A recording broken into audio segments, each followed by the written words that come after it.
Depression, غم اور ناامیدی سے نکلنے کا علاج، ہمارے نبی صلی اللہ علیہ وسلم کی خوبصورت دعا، آئیے اس ویڈیو میں سنتے ہیں۔ واقعہ یہ کہ آج سے پہلے میں اس دعا کی اصل عظمت کو اتنا نہیں سمجھ پایا تھا جتنا آج سمجھا۔ یہ جو عظیم دعا ہے جس میں اتنی لجاجت، اتنی ہیوملٹی حضور نے اختیار کی ہے جس سے آگا کے سوال نہیں۔ اللہم انی عبدک وابن عبدک وابن امتک، اے اللہ میں خود تیرا بندہ ہوں، میرا باپ بھی تیرا ادنا غلام، میری ماں تیری ادنا کنیز، فی قبضتک، میرا پورا وجود تیرے قبضہ قدرت میں ہے، تیرے ہی اختیار میں ہے، فی قبضتک ماض فی حکمک، میرے پورے وجود میں تیرا ہی حکم جاری و ساری ہے، عدل فی قضاؤک، اور جو فیصلہ بھی تو میرے بارے میں کرے، جو بھی کرے وہ عدل ہے، انصاف ہے، کہ ہر چساقی ما ریخت عین الطاف، ماض فی حکمک عدل فی قضاؤک، ناصیتی بیدک، میری پیشانی تیرے ہاتھ میں ہے، جدھر چاہے موڑ دے۔ یہ جو اپنی نفی ہے، نفی اس اعتبار سے بھی اپنی انانیت کی نفی، انی عبدک وابن عبدک وابن امتک، پھر اپنے وجود کی نفی، اپنی مرضی کی نفی، اپنے اختیار کی نفی، فی قبضتک ماض فی حکمک ناصیتی بیدک عدل فی قضاؤک۔ پھر دیکھیے واسطہ وہ دیا ہے جس سے اونچا واسطہ ممکن نہیں۔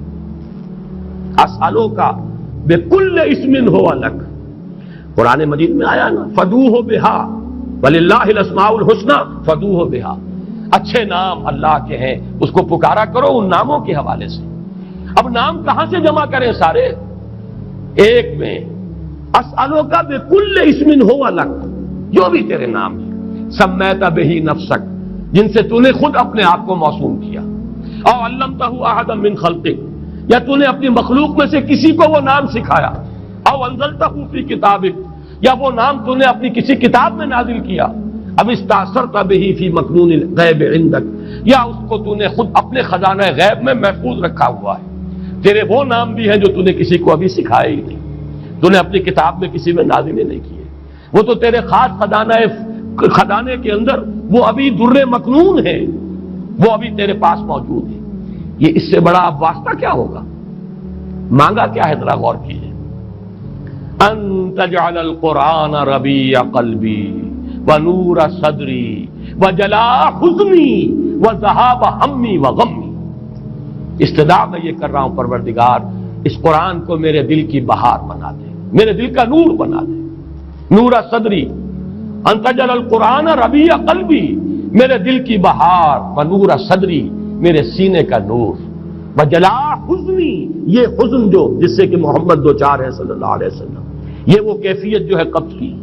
اس کو دور کرنے کا ذریعہ بنا دے اس قرآن کو، جلاء حزنی وذہاب ہمی وغمی، اور میرے ہموم، میرے تفکرات، میرے غموں کو دور کرنے کا ذریعہ بنا دے۔ یہ عظیم دعا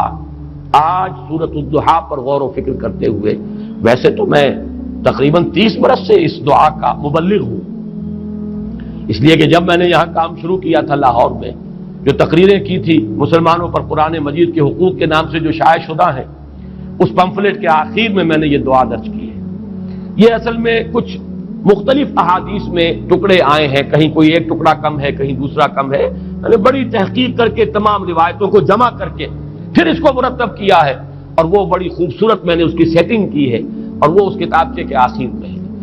اللہم انی عبدک وابن عبدک وابن امتک فی قبضتک ناصیتی بیدک ماض فی حکمک عدل فی قضاؤک، اسألک بکل اسم ہو لک سمیت بہ نفسک او علمتہ احدا من خلقک او انزلتہ فی کتابک او استاثرت بہ فی مکنون الغیب عندک ان تجعل القرآن ربیع قلبی ونور صدری وجلاء حزنی وذہاب ہمی وغمی۔ یہ وہ کیفیت ہے،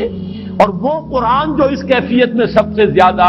پر تاثیر ہے وہ یہ قرآن ہے، ان دو صورتوں پر مشتمل قرآن،